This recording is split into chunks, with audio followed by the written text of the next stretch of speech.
Welcome to Phonogenics 101, a Riotboy production hosted by Jeremy Gloff. The podcast where people who love music discuss albums track by track.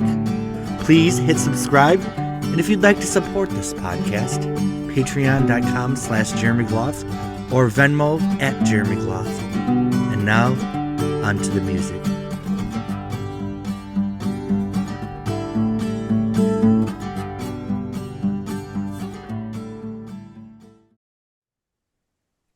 Welcome, everybody, to the 100th episode of Phonogenics 101. We have reached 100. What is that? A century. We're a century old. I remember sitting at a coffee shop, and I'm like, I'm going to start my podcast. And I started, and here we are, 100 episodes in. Tonight, we're going to do a special, very special Sinead O'Connor line in the Cobra discussion, because Sinead recently left our plane of existence. And we're all Sinead fans here. We have a little bit of a cross-pollination from the different Phonogenics panels. Some people here have sat on multiple panels, and more people may join us later. Of course, thanks to the Patreon subscribers, even the people that donate $1 or $2 a month, or some donate $20 a month. It pays the bills, so this doesn't come out of my pocket. And then thanks to the subscribers, they keep going up. So since nothing's going down in my life, I'm glad that the subscribers on my podcast are going up. Jimmy, you get to see a different side of Jeremy. Since I don't know the Blondie panel quite as well yet. So, well, I'm going to call on each of you. And if you want to tell the audience a little bit about your role in the Phonogenics and your thoughts on Sinead O'Connor. I'm going to go with you first, Anne, since I've known you for almost all of my life. Indeed. And it's been so splendid. So I'm Ann Fearman. I have known Jeremy for a long time, since right after high school, basically. And do we want to talk about, I hate going first. Do we want to talk about like my yes, whatever. What do we want? What do we want? Tell me what you want. And you've never needed to be provoked to talk before, so isn't that weird? Yeah. So I feel like anything that comes out is appropriate. So, yeah, my brain is like, oh, it's time to shift to being, a producer of work for the comic book. So it's a difficult transition right now. But this album was really, seminal to me, but it really was. And I'm sure we'll talk about, how we came to it. But it's a sentimental journey for me because it involves a friend of ours, Jeremy and mine, who died young. And then Sinead, just, feeling how she was so open and honest about, how fucking hard it is to be a woman, and especially a woman in a business that degrades women, and, and how prophetic she was and all of that. So I'm really happy to be here. Thank you, everyone. It's really cool to meet everybody and then to be back with you. Yay. So, Anne, you were in some of the Prince Phonogenics, and then you made one lone appearance on the Madonna panel. And was asked to never come back, basically. It kind of reminds us of me, at least of the Basement Lounge days, right? So it didn't hurt too bad. I like to persevere, and even though all of my comments were supremely unwelcome, I persevered anyway. You were in some of the Lana Del Rey podcasts that we did, like the one-offs and the Cure one. But I've come back around for Lena. I'm down for Lena now. So she still needs me as a handler, really, but I'm down for her for the most part. So we'll have to do some more with that bitch. Yeah. Okay. All right. So the second longest that I've known, we met in 2008 at a Jill Jones. Well, it was actually a Jeremy Gloff concert that our friend Jill Jones, who you may know from singing with Prince, I'm going to name drop, but we're actually friends with Jill. Jill Jones, I just love saying that out loud. Yes, Jill Jones introduced me and Jeffrey Dickard. So Jeffrey, talk about, whatever you want. This is your time. This is the 100th episode. I've been on the Prince podcast, Madonna, I think one Janet Jackson and one Fleetwood Mac. And they're all great. Yeah, I love Sinead O'Connor. I never got into her music as much as I did on other artists because her voice was just so sad to me. But I just appreciated her always. And I mean, obviously being a diehard Prince fan, Nothing Compares to You, when that song came out was like, wow, this is like, the definitive version, and she really just nails it. Even though I absolutely love the Family's version. Yeah, I've seen her in concert a bunch of times. Met her 3 times. She was nice every time. And another friend of mine who's met a million celebrities, Sharon Duggan, said that he's met her like probably 15 times over the years, and she was like super nice every time. So I feel like it's really amazing that if anything, she was really nice to her fans always. Because the world really just gave her a shitty fucking hand, and that documentary Nothing Compares is genius. And perhaps if it had gone viral, quote unquote, when it came out, the world would have actually appreciated her because all that story was there, and it's just freaking annoying. Anyway, well, I'm glad you can be here tonight. You're a busy guy. All right. Yeah. Well, there happens to be a hurricane and an earthquake today, so. Well, thank you, Mother Earth, for bringing. It slowed down the city. If you disappear, we're going to worry about you. All right. She came into the Phonogenics universe on the Madonna Ray of Light podcast. We needed a ratings boost after our erotic one. but she's been friends with Jeffrey since high school. And I met her 2 months ago in Seattle when I was going up to see Joni Mitchell. Sharon, take it away. Hey, yeah. So I'm Sharon from Seattle. I've actually known Jeffrey from junior high. So he and I go quite a ways back. And I came on circa the Ray of Light episode and stayed on persistently ever since then. And I've now been on almost all of the Janet Jackson episodes, and hope to be part of many more episodes to come. And I like to say I'm here to bring the goth perspective on things, especially when they're not goth things, which is important for everyone. And then this one's good because even though Sinead, I don't think would have ever considered herself goth, I think she was very embraced by the goth community, and many elements of this record, I think, are unequivocally, I think even the goth community would unequivocally call goth, and we're certainly well embraced by it. And she has a really well-honed position there, and so I look very forward to talking about this record. I think it's one of the I think it is one of the quintessential records of the 80s. And I think that it is, people have many opinions about her, and she courted controversy at every turn throughout her career. I think it's one of the things that we love and appreciate most about her. But one of the things that I think almost nobody argued about was her talent. And I think that's, I think this record stands out, top of the pack of showing not only her talent, but also the breadth of where her songwriting could take her, because there are so many different moods that kind of transpire throughout the course of this record. So I look forward to talking about it. All right. And then last, but of course not least, the newest to the Phonogenics universe, but hopefully here to stay because he takes really good notes and has really great things to say. I was worried about my Blondie panel because the first episode had like a few people, then it was down to 2 for the second album. So I'm like, all right, it's make it or break it. Well, luckily I met a bunch, our friend Barry kind of connected a bunch of us. Now we have a nice robust Blondie panel. So the Blondie Phonogenics universe will keep going.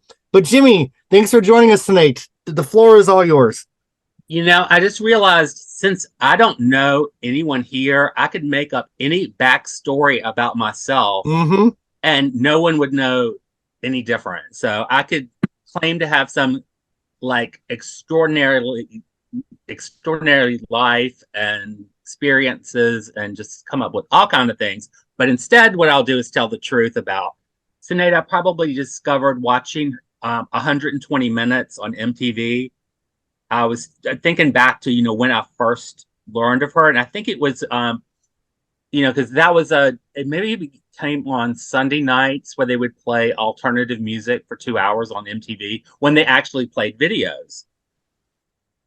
So that was my introduction to Sinead, and I was immediately captured by everything about her. So, I'm ready to dive into this album and let's get it going. All right, and I'll give a little bit of my history here, and Anne's very intertwined in this. So a classic story of mine, which people make fun of me for, is the first time I saw Tori Amos's Silent All These Years video. I just saw the person with the red hair playing the piano, and my initial thought was, oh, I didn't realize Wendy from Wilson Phillips had a solo album, and it's so good. Because she looked just like fucking Wendy from Wilson Phillips. True or false? She really did. So then I also have a Sinead story. The first time I heard Mandinka, there was no video. I just heard the song and the voice, and how she kind of has that high. So I'm like, oh, Jane Weedland from the Go-Go's really went edgy on her new album here. I was a big Jane Weedland fan. Well, not that big, obviously. Okay, so it was not Wendy from Wilson Phillips. It was Tori Amos, and it was not Jane Weedland. It was a new person on the scene named Sinead O'Connor. But I saw Mandinka. I liked it. I didn't really pay much attention, I must be honest. Nothing Compares to You came out. I loved the song because I was a fan of the family, so I knew the song from the Prince universe. I liked Emperor's New Clothes when the video came out. I liked the Three Babies video, but I never bought any of her albums. Well, it wasn't until I started hanging out with this bitch over here. And her car was the bitch wagon. So we would drive, and Anne played the full album, the full I Do Not Want What I Haven't Got. And this wouldn't have been until like 94, I guess. So it would have been 3 years after the album. And I just fell in love with the full album. And it actually had a big influence on my own songwriting because I was like a teenager writing like stupid little pop songs. So this, hearing Sinead caused me to become more of a personal songwriter. And I kind of, if you listen to my first album, which is totally unlistenable, like it's total garbage, but some of the textures were totally stolen, such a Sinead blueprint. But then of course, once I fell in love with the second album, Anne would play me the first album, and I remember playing Troy a lot. I remember there was a filmmaker in our hometown that did a music video for Troy, and I'm like, oh, they are not Troy worthy. I'm so bitchy about it. I'm like, I can't ever hear that song again. I can just think that fucking video that guy made. There's a lot of gatekeeping in the music, right? Definitely, because Troy was a song that we came down hard on. Nobody gets to do a cover of Troy. We had these really set idea. Remember, Troy was one of the definitive ones that we were sacred. It is. It's sacred to Sinead O'Connor's experience. So we were we decided that. And I kind of missed that a little bit because I feel like, you know what? I stand by my gatekeeping, and I think gatekeeping needs to come back a little bit. Suggesting, but yeah, I remember that because that was, I think, the first time I really thought about, sort of that relationship between author and listener, right? But I'm a firm believer that when you're the author, but also the minute it goes out, you are no longer the author, right? So I have the opposite feeling. I believe songs belong to the people, but once a song leaves the artist, it belongs. It ultimately becomes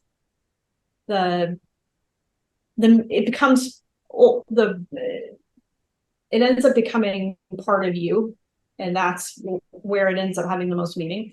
But and so in a sense, I'm a little bit against gatekeeping as a concept because of the fact that if we gatekeep people, particularly when they're young and they're kind of coming to things at the first time, we sometimes we're potentially limiting them on a journey where they're going to eventually get there. And like, Right. I don't want to stop people in the education phase. And like, because I remember being gate caught, particularly as a woman, and like being told, oh, she's not, like, oh, she doesn't know who so and so is, and then having that feeling of like being told that I'm not worthy enough to be, in the inner sanctum, So I don't necessarily want to like do that to other people, but at the same time too, you also, like, as a fan, you also want to protect the things of beauty, and make sure that people appropriately, like, that they appropriately appreciate them, and you want to like protect the appreciation. So you don't want people to I jump in just because I think I started this. Not to interrupt Sharon, so I just want to go after Sharon, I guess. Okay, I'm done. Oh, okay. So yeah, I think I threw the term gatekeeping around, and as somebody who is aware of the practice and not a fan of it, but I think that it was more loving the artist and that message, and knowing that how important that song was, right? I think it's more what you said for the latter, right? Is that going hard for your artist, like there's and it certainly, like at the time we're like, I don't know, 17, 18, 19, like, which is the appropriate time to be like checking, like to go hard for your, for your people. But Jeremy and I had songs, too, that felt sacred, right? That felt like it's just not done. Not that we're like going to pick it against it. It just felt like, it's so specific to such specific times and people or whatever that, and it's more because we know that, right? Like about each other's songs, but I in no way meant like, people can't listen to it or that we're vocal. And also I just want to end with, who gives a fuck what we think anyway? Yeah. That was the long and short of, like, I'll gatekeep. Why? Nobody's listening to me. It doesn't matter, at all, right? Like, I never understand that when people get, not that this is it, but like, people get like upset, because I'll be like, I'll say I'll motherfuck the Bills or something, right? You don't do that around here, okay? Like that's sacred, right? And people get like, I'm like, who gives a shit what I think, right? Like, no, not at all. So we're not like gatekeeping, like you can't do that or anything like that. But it felt more like what you said about wanting to protect it, right? And think about, it's not a Weird Al parody, right? It's not up for that, Although now I'd be like absolutely down for that anyway, So. I had something to say, but I forgot. Well, moving on. I was going to jump in and just say, I am obviously the oldest person here. And it took me a long time to realize that the limits around me were primarily placed by myself, that I had primarily limited myself in my own thinking. And when I think of Sinead, I think of someone who, from a very young age, she knew she had no limits. She was so aware of what she possessed and so confident of that. I mean, it took me, here I am 58 years old, to kind of realize, why would you limit yourself by that? But what is a shame is that in the industries of all of them, really, when there is that spectacular talent, that there isn't someone there to kind of nurture it instead of trying to contain it, control it, destroy it. Just going back to, celebrities from years ago, I mean, they were treated terribly, decades ago and exploited and what have you. But Sinead is someone, I always think of her fierce spirit where she would sacrifice everything to say what she believed, which I don't think is a common thing amongst artists, really. I remember what I was gonna say. Did we all struggle a little bit with gatekeeping when running up that hill? Hit the TikTok generation. That was a little bit of a challenge, but we did good. We all did good. It's just that was so weird because it's like no other songs of hers anybody cared about. It was just that one particular song, and everyone was like, "This is the best song ever made." And it's like, I mean, it's not a bad song; it's a great song, but it's like it's crazy that it just blew up like to a level where I mean, it was like all anyone talked about. It was like the fuck. And of course, my bitchy self was like, "Play something off the Dreaming, then we can talk." All right.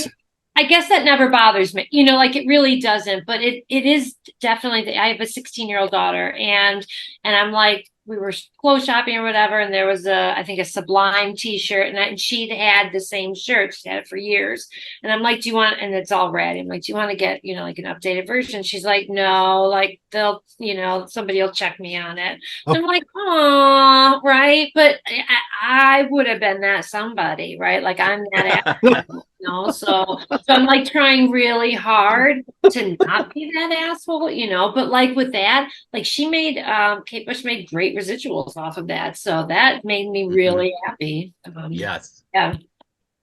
I want to do a Kate Bush Phonogenics series one day and a Tory one. All right. I could definitely be a Prince snob, but like Sinead's catalog, I never even knew well enough to be like, you can't talk about that song. Which actually, I'm very curious, like everything you guys have to say about these songs and how they resonate with you, because I mean, I dipped my toe in the water with Sinead, but I never like got like too deep. There were certain songs I liked a lot, and then there's just other ones that, I listened to the album like 2 or 3 times today just to refamiliarize myself with it, because I don't know it as intimately as other things. So anyway. Well, this is the U.S. version of the cover. Every other territory had a picture of her screaming, but the U.S. marketing, I don't have the other cover. I just have this one. The U.S. marketing department thought it'd be better to introduce Sinead as a calmer presence. So even right from the beginning of her first album, they're kind of toning her down. I will say for the Phonogenics photo, I'm going to use the original album cover. I'll show you this thing I have on my phone. I met Sinead 2 different times, and I had her sign the line in the Cobra. And the first time it's smeared, and I was like, "Fuck!" And so I rebought it. And then the next time I saw her, I got that signed. So it was like I had a photo redemption. So I don't know if you can see it. That's the one that's smeared. Wow. And then there's when it. Oh, that's better. And here's one little quick note. Handwriting experts. There's a yelling one. There's the yelling one, yeah. Handwriting experts say when you put an X in your name, it usually means like something bad happens to you. And like she writes Sinead X. And I'm like, oh. Uh-oh. Anyway. Oh, wow. Well, nothing X-rated going on over here. I'll say that much. X love Debbie Harry. Whoops. Uh-oh. Oh. All right. So I guess let's go into the album track by track. Does anybody want to say anything else about their history with Sinead O'Connor in general before we go into the songs?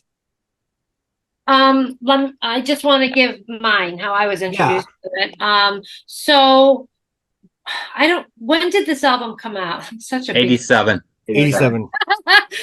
So I was introduced to it by Troy Alba. And you knew, I think you had met Troy. Oh, yeah. Yeah, I knew him. Right. That's what I thought. And it was in 9th grade, and we hung out together, like, if we were going to do any of the bomb making or whatever from the Anarchist Cookbook, we go to Troy's house. And so he had this like little boom box, and he had the cassette single of do you remember those ridiculous things? Yes. Right? Cassette single of Mandinka, and then I think on the other side it was, I'm pretty sure it was Drink Before the War, but it was and we were just like, we'd just be standing there at his desk, or it was his desk drawers, right? And it was like right at like that weird, we're just listening to the cassette single, and and he wasn't, I don't know necessarily even what he really listened to, because he was like a guy kind of a thing. So he listened to like a lot of skate punk music, but there was just this like, listen to how cool this chick is kind of a sense about her. And I was blown away. And so that's when I started to really like her. But it wasn't really until Jeremy and I started hanging out, and we'd sit in his bedroom and, as if we were like paid for this shit, like deep dive into the albums and, talk about them. And especially with the second one, I Do Not Want, which made us really, really love her. And I just remember, like, I hope we do. I Do Not Want, because it's just we have to, yeah. Whispering all that whisper singing throughout, right? But yeah, so that's how I got to know her, and I just loved her punk sensibility. And I remember I read an article or a interview or whatever, and I think it was in Spin, and it was right after this album came out. They're like, and I remember there's this one part in it where the interviewer and she are walking down the street, and she goes into, like a black barber, and she's like, I want to get those lines. And she gets like a couple lines cut into her, to her shaved head or whatever. And she walks out and she's like, brilliant. And I'm like, oh my God, you're so cool. Right. So yeah. So I have two stories to tell. All right. One, a pretty big song for me was my song When I Was 19. I'm talking about Country Road in Ann's station wagon, and this is Ann right here. But that song, that was us listening to Sinead O'Connor, and then I needed a character's name later in the song, and I said Troy hates his job, but that was just using Troy in a song. He passed away in an automobile accident, right? Yeah. So, this whole time was immortalized in a more recent song of mine. And I just want to put that out there. And then second of all, I'm a big fan of the show Outlander. And the theme song, at the end of the theme song in this new season, there's like, sing me a song of a lass that is. I'm like, ooh, that sounds like that fucking Sinead O'Connor whispering that me and Ann used to make fun of. Then it turns out it was actually Sinead O'Connor singing the theme song this season. So it really was Sinead. I was making fun of it for being Sinead-ish, and it was actually Sinead. So in the last episode they aired, they had it in loving memory of Sinead O'Connor. So I think that might have been one of the last things she recorded was the... Yeah, I think I read that it was the last thing she recorded. Damn. Oh, I love Claire and Jamie. I love Outlander. So does anyone else on the panel want to share a little personal story before we go into the track by tracks? All right. No Jane Weedland go-go solo albums. All right. Well, here's the cover, The Lion and the Cobra. This album was named after a psalm, correct? That is spoken in a different language in Never Get Old by Enya. Enya says the title. But the opening track is Jackie. I believe that there were some tracks recorded that were too poppy, and Sinead and the company scrapped them, and they started all over. So right from the first note of this album, you hear some really grungy guitar. Did anyone see the video of Sinead singing Jackie with that children's choir from like 2012? Oh, this choir was singing Jackie, and she got on stage and sang with them, and she was so smiling. And when the kids were doing the solos, she was so supportive. It was so beautiful to watch. So I'll drop that in our chat later on. All right. So what do y'all think of Jackie? Talk about a great opening to her career. It's a tale of a man lost at sea, and this album, even though it came out in 87, was such a blueprint for what happened in the 90s, I feel like, in a lot of ways. Agreed. You literally took the words out of my mouth. I would like my actual words was that it anticipated the 90s, this song. It anticipated the 90s. It's also, I dare say, one of the most goth songs ever written. It's amazing how goth this song is. Yeah. It's like ridiculously goth. Like, I don't know how to say it. And her voice, the way it just goes from a whisper to a scream. She might be the most emotive singer ever. Just the amount of emotion she put in it, especially in these early albums. I like some of her later stuff, but I feel like she really was channeled a lot in these songs. And she even said it herself that she didn't perform them later because she doesn't want to relive this every time she went on stage. Yeah, the build in this song I think is incredible from where it starts to where it ends. The only thing I'll say, and Jeremy knows that I do this with all the Blondie albums, is I never agree with the placement of the songs on the albums. Like literally, I will always make my own playlist and put them in the order that I think they should be in.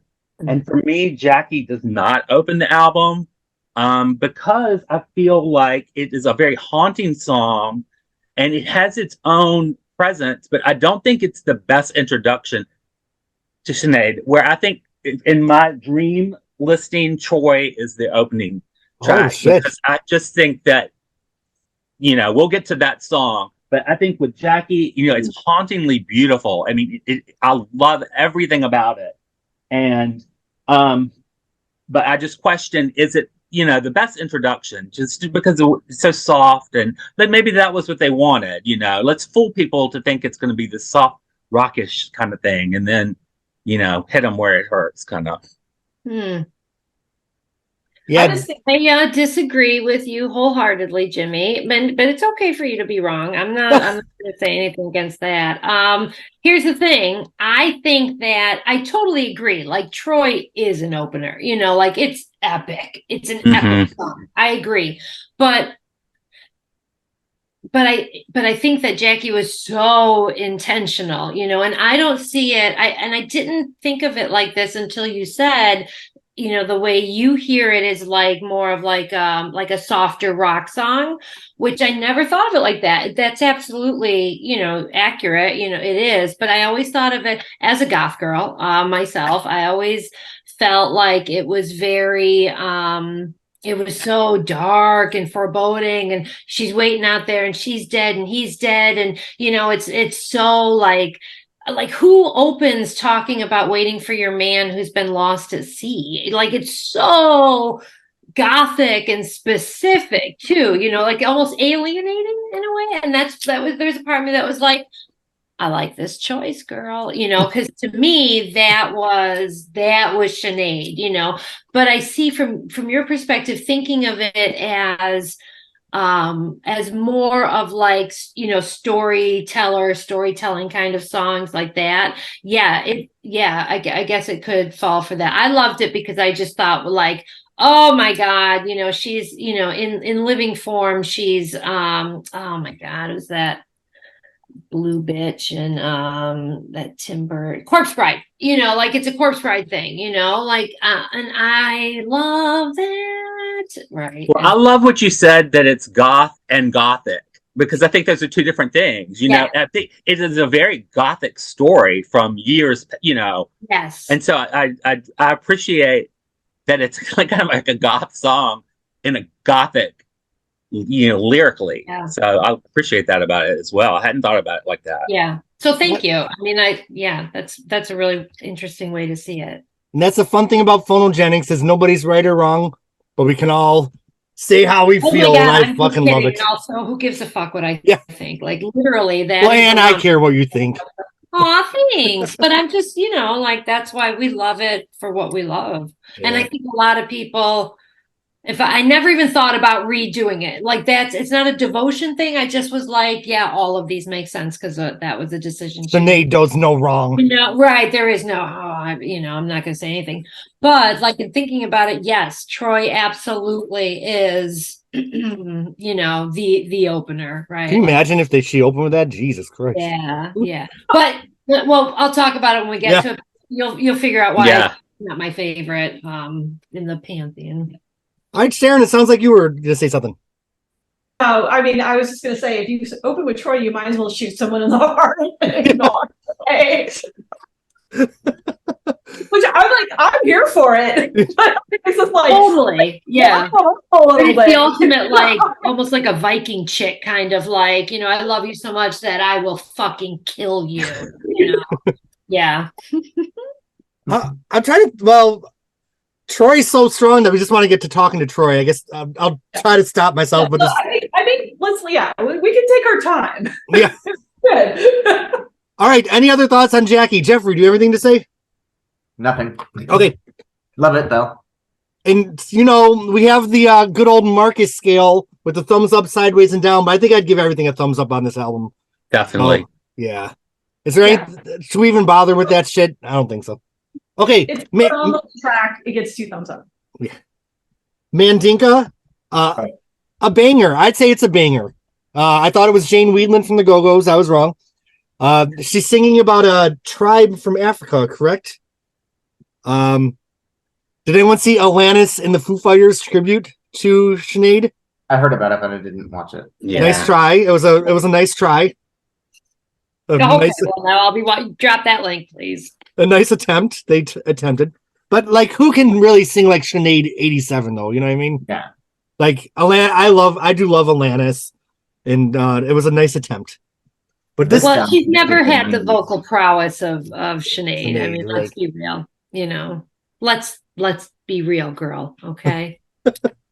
This song totally predicted the 90s. If you said it came out in 94, it would have been like, yep, that works. Very much so. Yeah, that's the notes I kind of made. I mean, it's such a complete switch from Jackie. It's almost disconcerting. I mean, it's like, what? I mean, it's because it's so commercial sounding. But it's commercial sounding for what's going to happen in the future. right. It wasn't commercial sounding at the time because we hadn't gotten to that kind of place in music. But when you revisit it, you're like, wow, this song is really poppy, and it's just accessible in a different way than most other songs on this album are. The crunchy guitars. I love the crunchy guitars. Yeah, I just Sharon think was going to say something. I know Sharon was going to say something. I mean, there was, in that era, when you think about the late 80s, there was the sort of late 80s modern rock stations. You had that kind of like I'm thinking like the REM songs. Yes.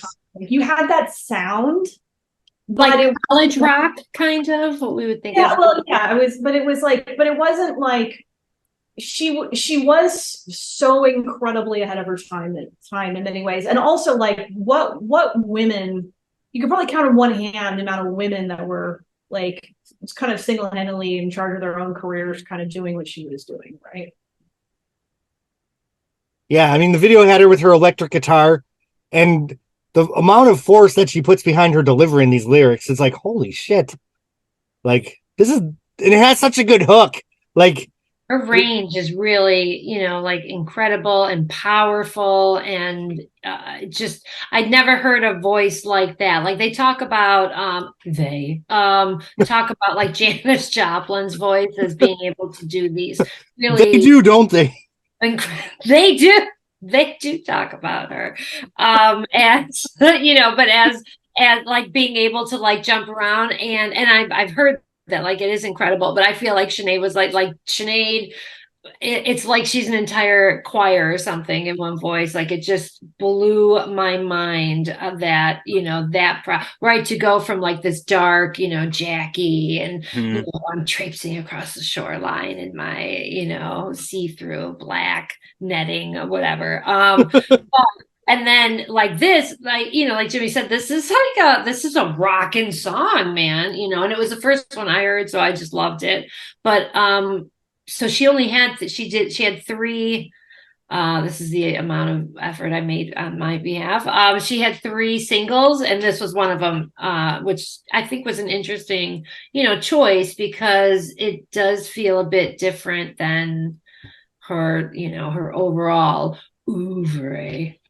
They didn't play this song on the radio at all back in California. Right. Do you ever remember hearing it, Sharon? I don't remember ever hearing it on the radio. No, I did. I heard it on K-Rock. Really? Yeah. See, I saw it on MTV, and then when I'm, in the 2000s, they played this at the Castle all the time. Like this was in the goth clubs in the 2000s all the time. That's true, but see, that's the goth club, so that's different. Yeah. So like, I think about a lot of these songs like after the fact. I remember she was on the Grammys doing this song, and that may have been the first time I ever had heard of her. And then the Public Enemy thing in her head. Oh yeah. Yeah. Because I watched it like on TV, I didn't write down the name of the song or whatever, and I completely forgot about her. Never like. Yes. Her. And then when Nothing Compares to You came out, then it was like, oh, she's pretty good. Who is this bitch? Yeah. It's weird to think that this album came out the same year as Sign of the Times. Oh yeah. Right. And the Who's That Girl soundtrack. Most importantly. I mean, the classic. All right. Any other thoughts on Mandinka? Great song. 2 thumbs up, right? All right. Another riveting vocal performance, track 3, Jerusalem. I remember riding in Ant's car like we were singing along with all of our heart. Sharon, start this one off. Yes. Goth classic. Yeah. 4 stars. What's it about? Because I'm sure somebody here knows. Like, I've never actually really. The thing Doesn't about matter. some of her Doesn't lyrics is I've never actually looked into, their meaning at all. Like the Mandinka one. It Well, like- doesn't matter, but like in a cage fight, I would take Sinead over Lisa Gerrard and like every Oh day my of God, like absolutely. Sunday. Absolutely. Absolutely. Lisa Gerrard would just give up, she'd be like, here, take whatever, her partner who sounds eerily like the guy who sings Copacabana. What was that guy's name? I don't even know who Lisa Gerrard is. Who's Lisa Gerrard? Listen now that you know he sounds like Barry Manilow. You talking about Brendan Perry? But oh my God, I love Dead Can Dance so much. Lisa Gerrard is one half of Dead Can Dance. Oh, okay. There's a lot of Dead Can Dance in Ant's car too. More so at the after parties when the black lights and the red lights came on, and I was ready for bed, and these motherfuckers were up This one playing time, Dead Can Dance. Doing Okay, the spider dance. Yes. this Jeffrey? one time I met Lisa Gerrard, and there was this other Dead Can Dance fan, and she literally started hyperventilating, and Lisa Gerrard had to like calm her down, and she was like patting her on the back, and she's like, "It's okay," and the girl's like, "It's not okay, I'm dying." It's pretty. I'm dying from meeting Lisa Gerrard. It was pretty funny. Yes. Given that every time you hear Lisa Gerrard in a movie soundtrack, someone is dying, like it's not actually an abnormal reaction. Like if I heard Lisa Gerrard, I'd be like, shit, someone's dying. Right. Someone's Right. dying. My hair's in order. But I've never known what Jerusalem is about. I read the lyrics and didn't retain any of it. All I know is that I'm not saying that to me. Like, Yes, I think maybe that's why I never knew what it was about, because that was an album that didn't come with the lyrics, and half the time I didn't know what she was talking about. It's Sinead's version of the Cher voice. Yes. Yeah, I'm gonna look it up. We can move on, but I have to know. Yeah, I just literally read the lyrics, and I can't tell you what the song is about. yeah, So honestly, It's I just can't so even summarize specific. it. The priest is saying something. It's going to be 5 years. know. Yes. give me 5 years. Yeah. My time. Okay, anyway, let's You keep know going. what though? This song did have a little bit of that 80s slap bass though, that ding, ding, ding, a little bit in there, which I'm not mad at though. Well, Well, it was the 80s. I have no idea what the fuck she's talking about. Someone in the comments is gonna be like so mad at us, like they did not do their research. What kind of fans are you? This is the stupidest thing I've ever seen. This is the worst podcast I've ever seen. Yes. But anyway, despite that, I still give Jerusalem 2 thumbs up. Yeah, I think it was way more experimental than Mandinka. And, I love the textures within it. It's a journey. Yeah. Love it. All right. Okay. Wait, so it says, and now I can't seem to find it, but it says that the song was about childhood sexual abuse or childhood abuse. It says O'Connor's voice entering in a near whisper with the words "ran down," and the lady said it got torn down, and the priest just said it got burned. So it's about, Wow. Right. I know. Seriously, now that you've said that, I'm reading these lyrics, and now with that context, it completely makes sense. On its own, I just didn't gotta really chill. understand what she was referring to, but when you're saying child abuse, like you can literally Now read it makes it. perfect sense. Right Right. there. Right. Yep. Yeah. Wow. No, I never. What a bad fan I am. Like, There are Well- no bad. Well, actually, there are. You know what? We're good fans because we're spending 2 hours of our life talking about this album track by track. right. And people in the comments are welcome to add their 2 cents and to tell us what we don't know. This is a discussion that can continue beyond us. Yes. But anyway, anything else on Jerusalem? 2 thumbs up for me. Oh, Phenomenal song. Now we have, just like you, the letter U said it would be, which is interesting. That's kind of a precursor to that she would enter the Prince realm, because that's very Prince Right. of her to have the U. yeah. This is another song where I feel like a lot of this album, I didn't know what she was saying a lot of it, but I knew like a couple lines, like when I'm walking on stage or whatever. Yes. And this is a song that starts off quiet and turns into a roar. But The yeah. line I always remembered is, I hope that you're there when I wake. Mhm. You know, still hoping for that. The thing is about this one is that the way she sings it is so plaintive, and that I always thought it was like the person she's singing about isn't there, but it's a sweet song. It's about, this person being there, and, when they're off stage, and this like sort of a support system. It like never melded for me as a positive song until, I don't know, probably like 10 years ago when maybe I could hear the lyrics better because it wasn't on a cassette tape. Right. But the opening of it is very classic. I mean, when you really listen to it, the instrumentation is reminiscent of just kind of classic rock music-ish. Right. The way it's opening. I mean, it almost, when you put it on for the first time, it's like one of those things that almost sounds familiar to you. Right. It's very like, I think it just sits with you very well from the very beginning. And so you're really accepting of what she's going to bring, because the vocals are going to then go wowzaville, So this nice opening, it's familiar, it's comfortable, comforting. And then her vocals are going to just take it to another level. Yeah. I thought I had some of the little tiny bit of the vibe of like House of the Rising Sun at the beginning. Yeah, exactly. Just a little of the vibe. Slow burn. Yeah. Mhm. Yeah. I loved it. I thought it was great. Beautiful. Her voice is fucking amazing. And even though it's sort of, I guess it can follow a traditional kind of a, song, right? Traditional kind of a rock pop song. Like none of her songs to me follow that tradition, right? Of, that sort of like two lyric. Verse, chorus, verse. Right. And then the core, none of them, even ones, when we get to like, the Emperor's New Clothes or whatever, whatever that one's called. That one is like the most traditional, I feel like, of a lot of her songs in terms of a structure. And she still does weird shit. I felt like that on this one a lot. I thought it was very Irish, the la da da da da da. I thought I love that part. Sharon or Jeffrey, do you have anything to say about this one? I just want to funnily say that when I discovered, Nothing Compares to You, I went back and listened to this record, and I remember when I saw that Just Like You Said It Would Be, but this was before the internet, and I was like, I wonder if Prince wrote that song. And then I heard it and was like, no, Prince didn't write that. Nope. Right.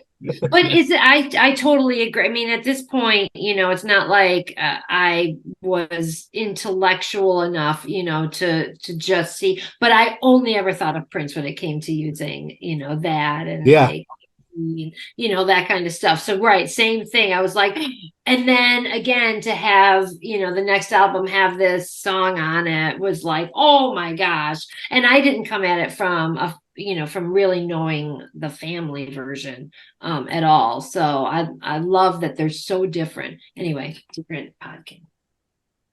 My thing is, it's always amazing to me that she can take a song that is such a simple premise, right?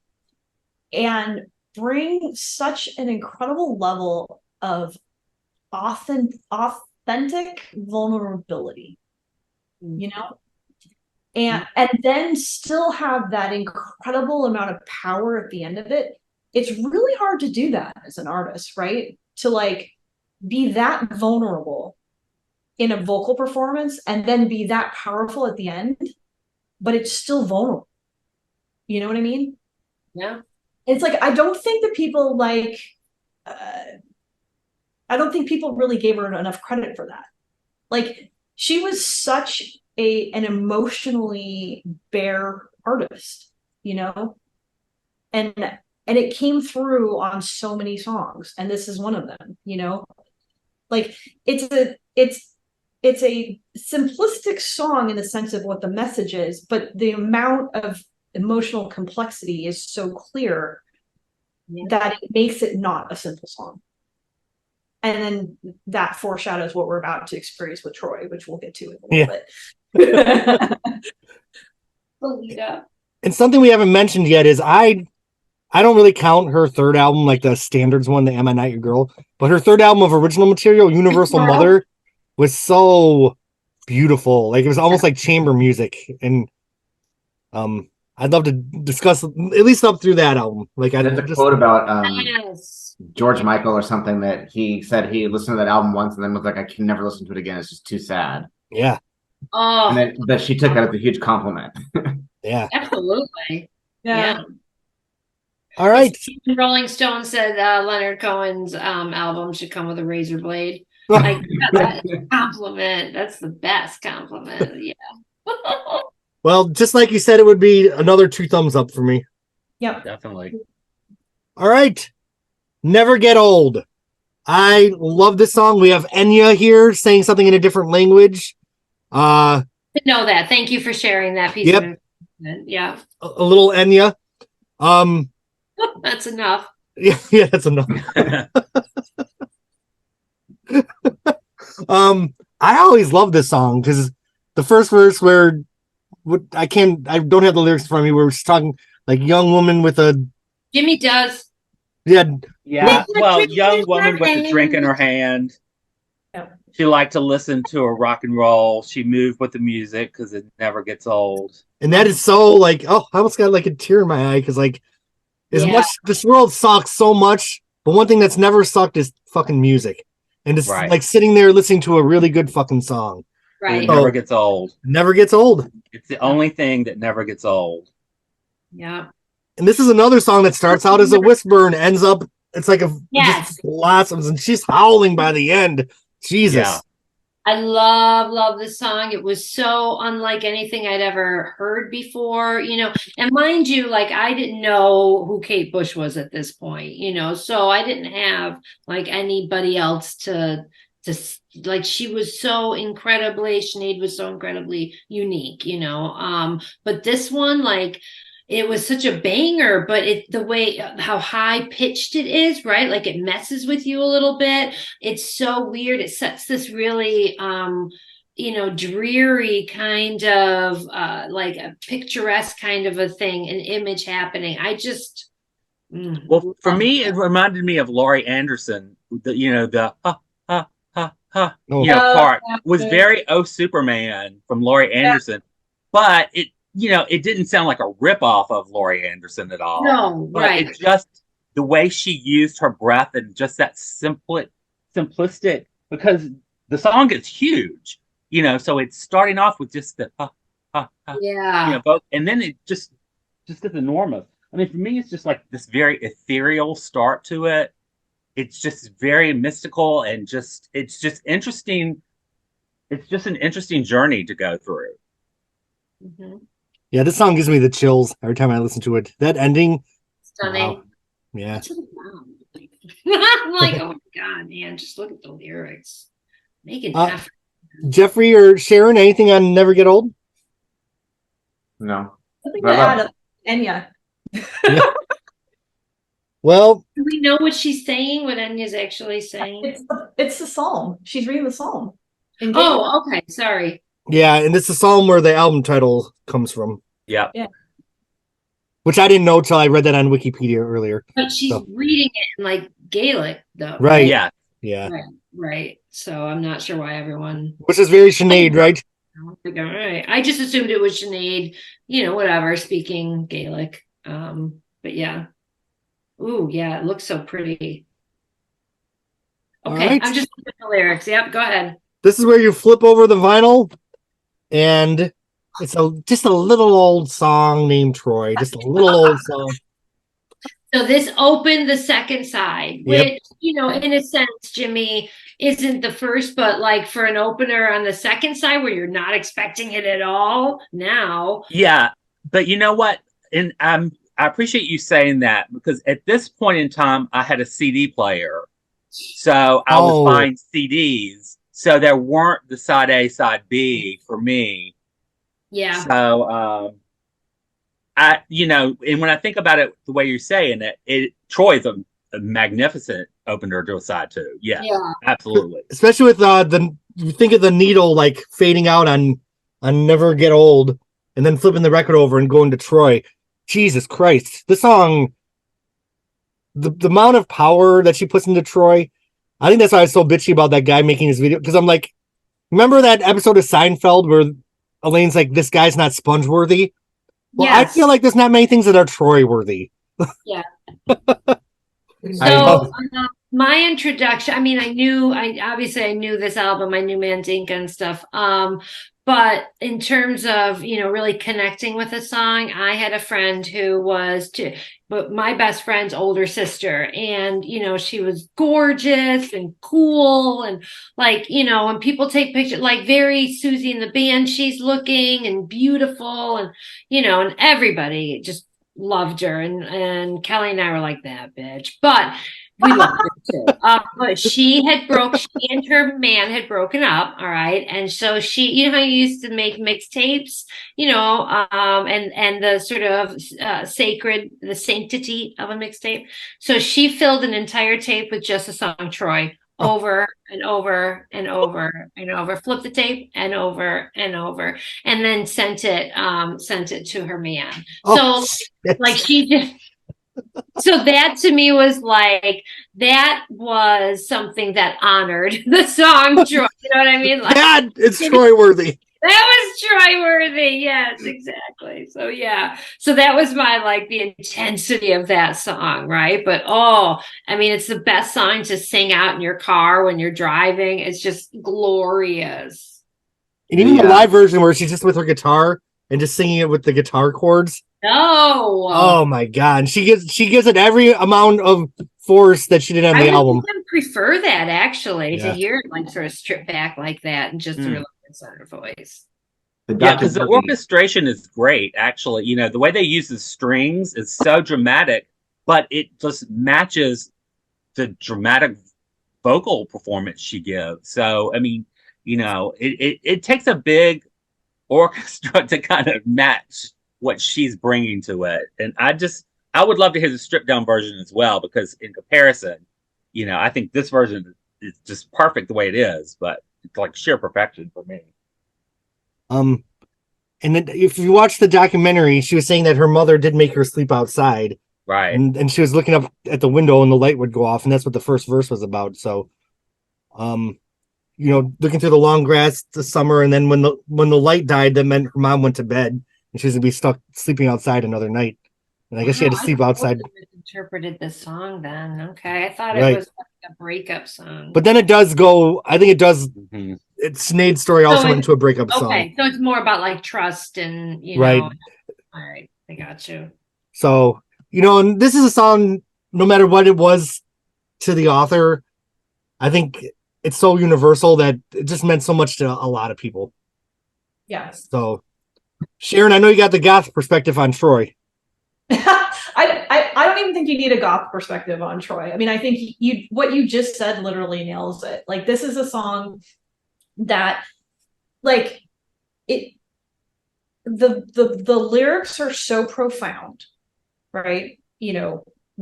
Whether or not we were, in Dublin in the summertime, like, I think everybody has had some sort of life experience that they can kind of see in the lyrics of that song. And this is what I was talking about when I say, like, once a song leaves an artist, like, it kind of becomes yours.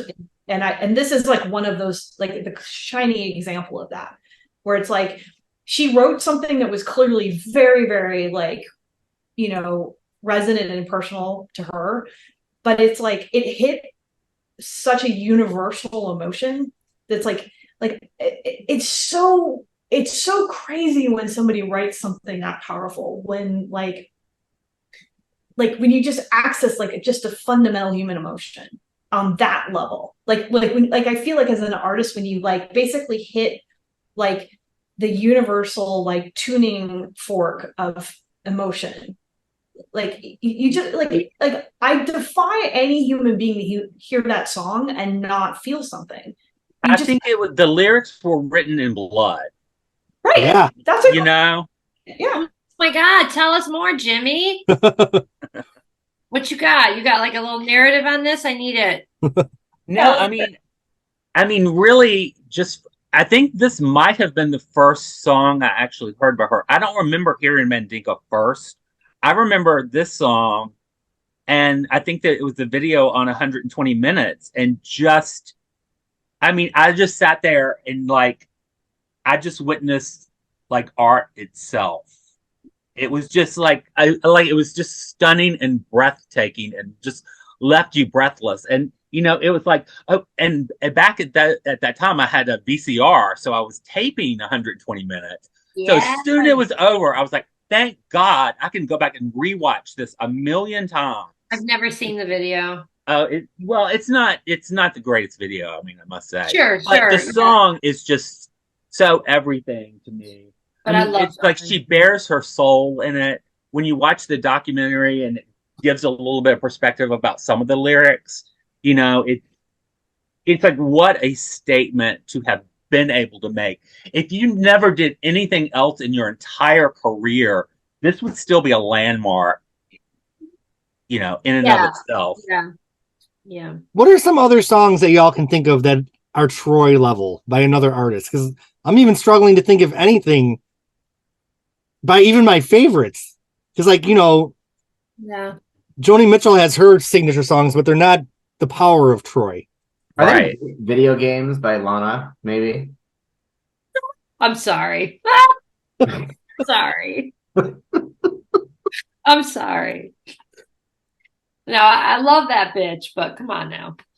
I mean, I'm sorry. I mean, like, I follow some like Lana Del Rey Instagram account that posts every freaking move she makes. Yeah. And like, she's been doing like these festival concerts. You can't hear her singing at all because the audience is like, which is awful. One thing that just came to mind is a Fleetwood Mac, like "Sisters of the Moon" by Stevie Nicks, or fucking Silver Springs, Rhiannon by Stevie Nicks. When you see her perform it live, like, the album is one thing, but the live version that Stevie does early on of Rhiannon, where she is literally possessed when she's like singing it. I mean, it's like, obviously she's on so many drugs, you know. Absolutely. Right. I'm like, oh, is that what we're calling drugs? But the passion, I think that her passion is kind of creeping up to where Sinead is. But Sinead has a fierceness that is just, you know, I don't think Stevie even has that visceral fierceness that's just open, raw, and, you know, ready for it. Because I feel like I'm a huge Stevie fan. She's in my top 5, and I feel like Stevie very much talked about heartbreak. But I feel like Sinead talked about abuse, which is another level. Yeah, maybe a lot of it has to do with the topic itself, you know, versus like, if you know what, a breakup song versus like something, you know, like Luca, right? I got it. I got the song that's equal to Troy. Fucking Me and a Gun by Tori. Oh my God. Oh, yes. Me and a fucking gun. Oh, shit, that song. Oh, that's a good one. Look at, I'm getting like teary-eyed. We're definitely doing Tori, because oh my God, we got it. I went hard for that bitch for a few albums, and then I fell away from her. Will you all stick with me through the later albums? I'm getting chills. These things go through your head when there's a man on your back. Oh, yeah. Jimmy, have you heard Me and a Gun by Tori? Are you a Tori fan? I'm not a huge Tori fan, I must say. I mean, I just haven't experienced that much of her. You know, not to say that I wouldn't like her. Yeah, listen to Me and a Gun. Okay, I'll check it out. Definitely, for sure. Woo, that just took my breath away. Good question, though, Gloff. I mean, that is a struggle, you know, to think. And it isn't, I'm not struggling because I'm like, you know, all others fail. But, you know, like, I just, some of it has to do with the, you know, the topic and things like rawness. That. Her vulnerability and her, you know, this is not a song written so that everyone can feel, you know, kind of there. Just and I think the time period though too, right? Like Mindfulness, going so hard for that kind of finding somebody who is really speaking so openly and honestly like And that, authentically. authentic. Love is a losing game. Who's that? Amy Winehouse. Mm. Mm. I know. Oh boy, I have the soft spot because she died on the same day as my aunt. My aunt absolutely loved her. But she sort of came out around the same time as Adele, and I guess I went on the Adele side in that. Like I liked her, but I also, I really wasn't down for the aesthetic and everything like that, Who's and Dark so Adele? I like looked into. And now I'm like, Adele, you were, you're beautiful and all that, but I guess I only liked you when you were heavy.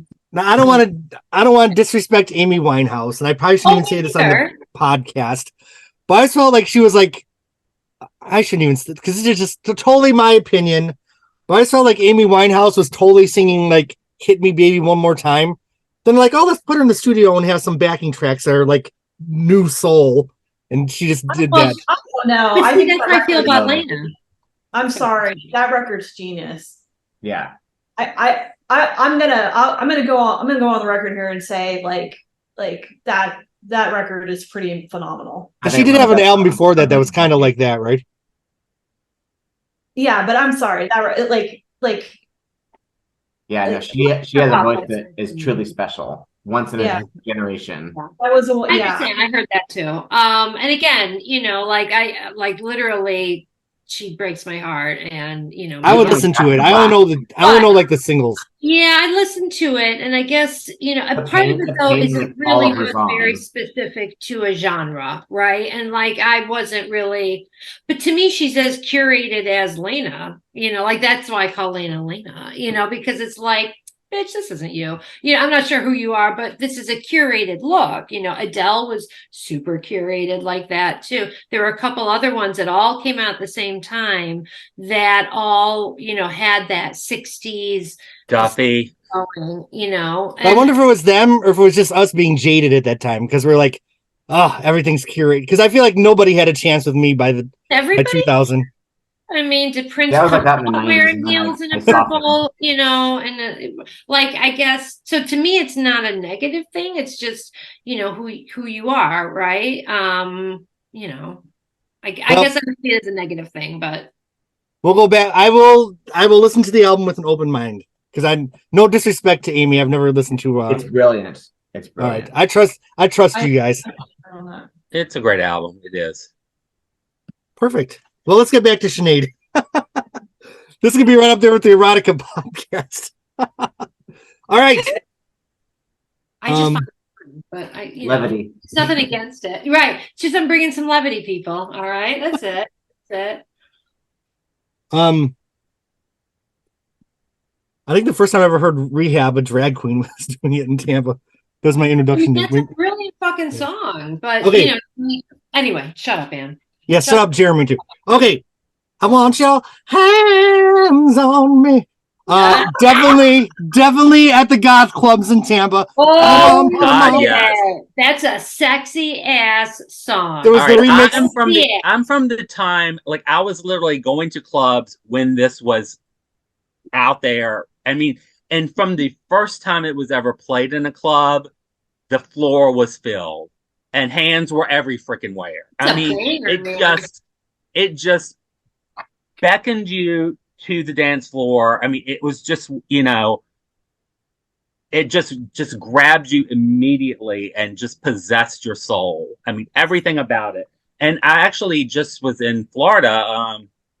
I guess it was earlier in the month, and went to a club in Orlando, and they played this song. And I went on the dance floor, and I really felt like, here I am, this 58-year-old man who probably looks like he's doing some arthritis commercial out on the dance floor or something. But I was like literally dancing, and I felt like my 23-year-old self again. What club were you at in Orlando? Barbarella. Oh shit! Let me know next time you're there. I'll drive over. That's only one city over. Oh my god, that sounds so much fun. I know. Jeffrey, you lit up when we start talking about this song. Do you like this song? Oh, I love this song. Yeah, this is one of my music personalities is that I like upbeat versus the ballads. There's certain people like George Michael where I equally like the ballads. Prince, I equally like the ballads, but certain singer-songwriters like Sinead, Tori Amos, like the women like that came out in the 90s, Alanis Morissette, the upbeat songs I was all about, and the slower songs they were just too sad for me. Like Really? yeah, I don't know. You know, the one time I'm an empath, it's like it's just too much for me. Like Oh. I can't take it. I But love that song. but yeah, so a song like this, it was Love like the sad. fuck yes. Wasn't there a remix with Little Oh my Kim? god. Which the remix is not streaming. I don't know why. MC Light. Oh, MC Light, that's right. But you know what? It's like funny. It's like as I was revisiting this, I was like, why has no one ever done kind of a mashup of this song with Buffalo Stance by Nina Cherry? Oh my god. Because I I think love that beat. they both share something special in the dance kind of feel. And I would just love to hear how someone could put those two together. They should have known each other, Yeah. you know, back in the day or whatever. Yeah. But I just can't say enough. I mean, it was such a fun song at the time, you know, and it was nice to see Sinead happy Right. sounding, you know. It's like, okay, there's nothing sad about this one. Yeah. No one was hurt, harmed, or anything. But you And can it's hear so the pain in her voice. specifically sexual. Sorry. Yes, The pain in her voice at the end of the song when she's saying hand, you know, like it's you can just she's a powerhouse. I mean, Yeah. you know, if she hadn't proved it on the other songs, this, you know, it's like drop the needle anywhere and you'll just hear that she's just got but this song could have landed flat with so many artists. I mean, if you think about it, because I mean, lyrically, it's barely there. So many artists, if they had recorded this, it would have been such a flat, like, land. It would have never heard anywhere. But Sinead made, I mean, the production and her vocals, I don't care if she's saying the same line over and over and over. You never get tired of hearing it. Jeffrey, can you imagine the Vanity 6 version? I was just thinking, you know, I was thinking Samantha Fox. Oh, God! Oh yeah. I want Yes. your hands on me. That would be a fun version, though. Absolutely. We could Has anyone totally ever do heard that. Samantha Yeah. Fox's version of I Can't Get No Satisfaction? It's No. so No. bad. It There's is. so many yeah. things to drop in the chat after this podcast. Absolutely, absolutely. I think for me, this song also foreshadows or whatever. Like when she starts really using heavy beats, you know, like heavy electronic beats, you know, when she's getting into, you know, bringing more, you know, sort of The hip hop. hip hop stuff into it. And I loved everything she did with that. So I'm excited. It's like every single song is so different, you know. Mhm. It's incredible to me, and yet they work so well, you know, they cohere so nicely together. And how the hell do you follow up Troy on an album? Well, with I Want Your Hands on Me. And it fucking works. All right, Sharon. Sharon, what do you think of this one? Yeah, well, that was what I was laughing about. It was like, it's kind of amazing because to that exact point, it's like, how do you follow up a song like Troy? It's like, do something totally like the 100% the opposite direction, and somehow it works. And it's also like this sublime pop confection, and it's like amazing, and it's such like a complete romp, and it's great, and everyone loves it. And that's pretty much all I have to say. Put your hands on me. I'll be right back, you guys. Yes. Yes. All right. Oh, we only have 2 songs left. I'm having so much fun with this all together. Album. That's one of my laments for it. You know, like Yeah. I always was like, why isn't there more? Why doesn't it automatically repeat and play it again? You know, kind of a thing. Well, next is Drink Before the War. I feel like this was the other side of that cassette single for me. Oh, yeah.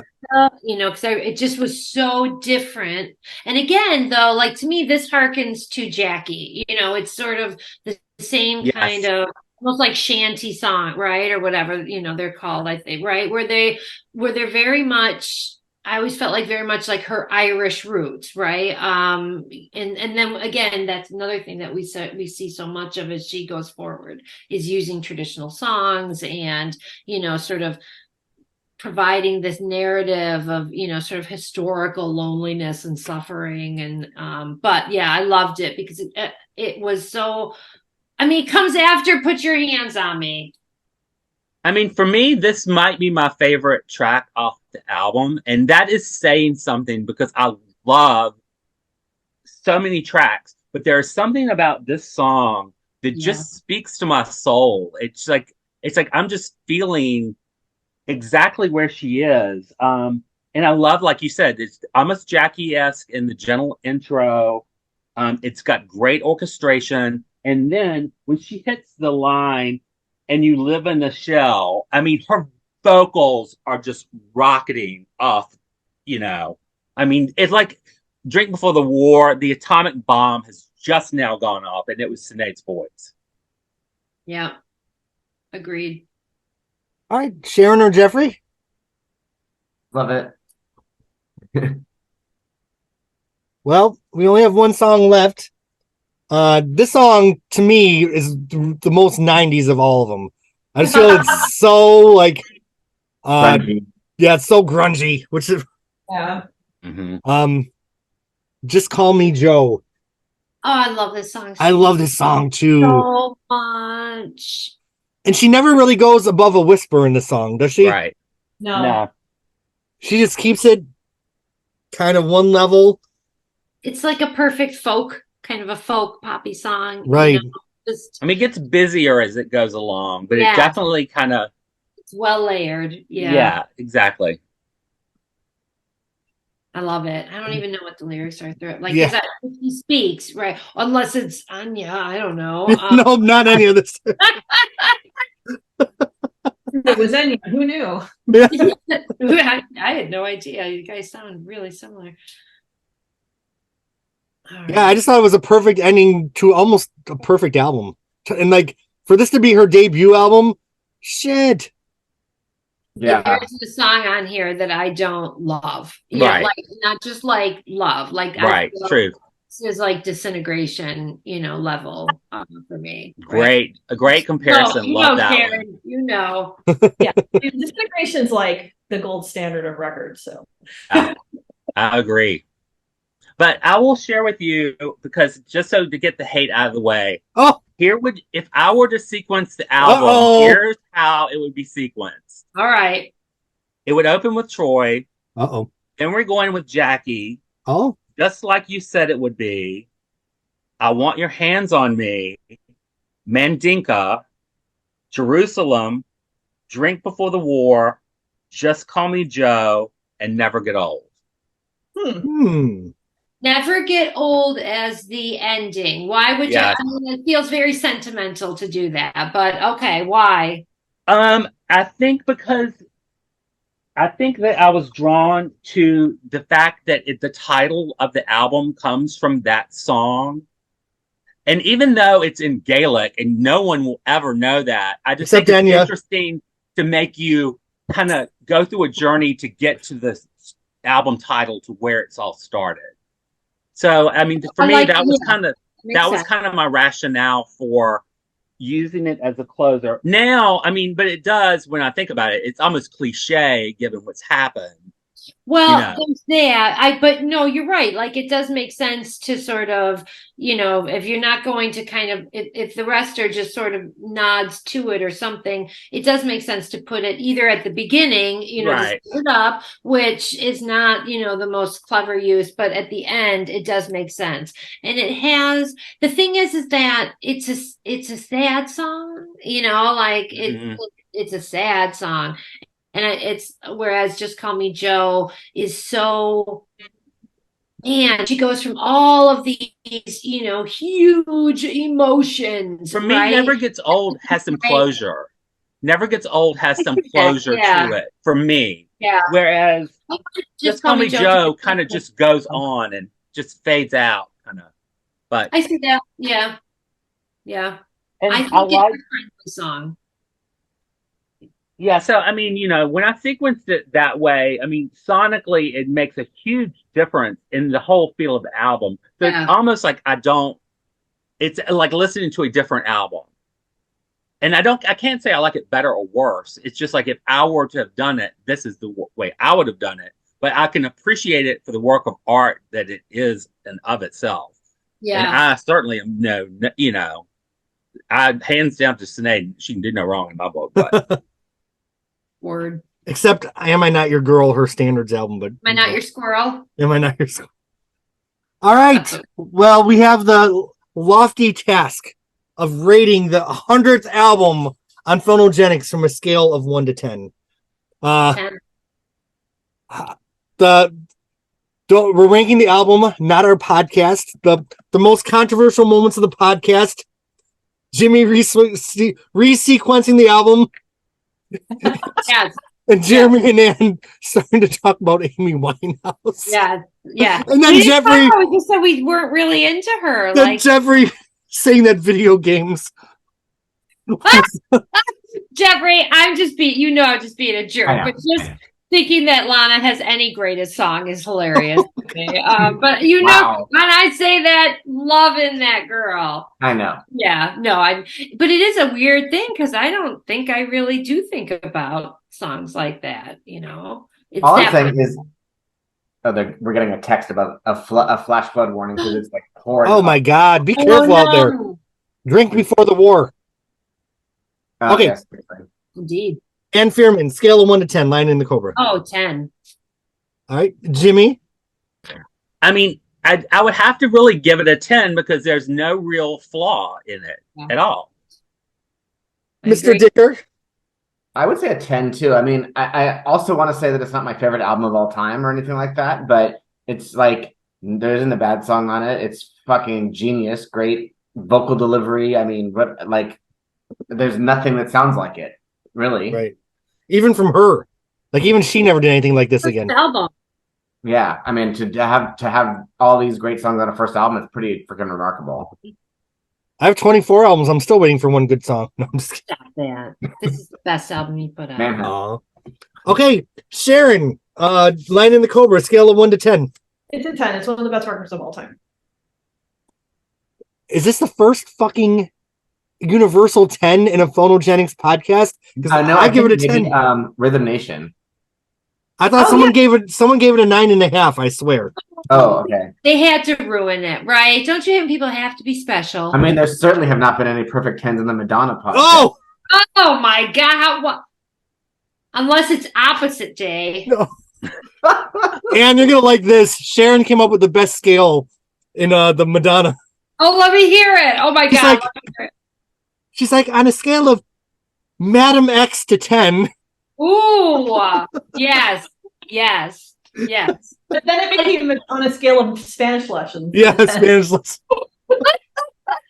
Oh, the best thing is though, if Madonna ever does another album, we are here to rank it and discuss it. We are here to stay, baby. I don't want to have to listen to it, not even once. All right. Well, thank you all for sharing the 100th episode. It's cool that we all got to meet. Much love to my friends of many years. Jimmy, I hope you enjoyed your immersion into the Phonogenics legacy podcasters. That was super fun. Yeah, and I do think we should all meet again one day to do I Do Not Want What I Haven't Got. Yes. Yes, right. Because we're going up through Universal. Yeah. Because I don't know her catalog all that well, I just recently saw on Spotify there's like a deluxe edition, and it's got like 20 songs. And I didn't know like any of these songs came out. Like there's a cover of Mind Games by John Lennon. I'm like, what the fuck? That was all like the B-sides and stuff, I think. Oh, was that? Okay, I didn't really know, so that deluxe edition has like some B-sides, some live versions, and some soundtrack stuff, I think. Got it. Okay. Thank you. And I will see some of you on Tuesday for Janet Jackson, The Velvet Rope. I'm doing 4 podcasts in 7 days. Oh, are you doing the Velvet Rope? Yeah, you're welcome to join. That's my favorite Janet album. Favorite. Okay, Jimmy, there's one rule, though. You can't join for Velvet Rope unless you fucking show up for 20 YO. I don't even know what that is, but You don't want to, Anne, believe me. yes. All right. Velvet rope, though. Yes. Well, I will see some of you on Tuesday, and I love you guys. Thank you so I much. love you. And Bye, R.I.P. everybody. R.I.P. Sinead O'Connor. Yeah. R.I.P. And long live Phonogenics 101. Here's to another 100. Yeah. Bye. Bye.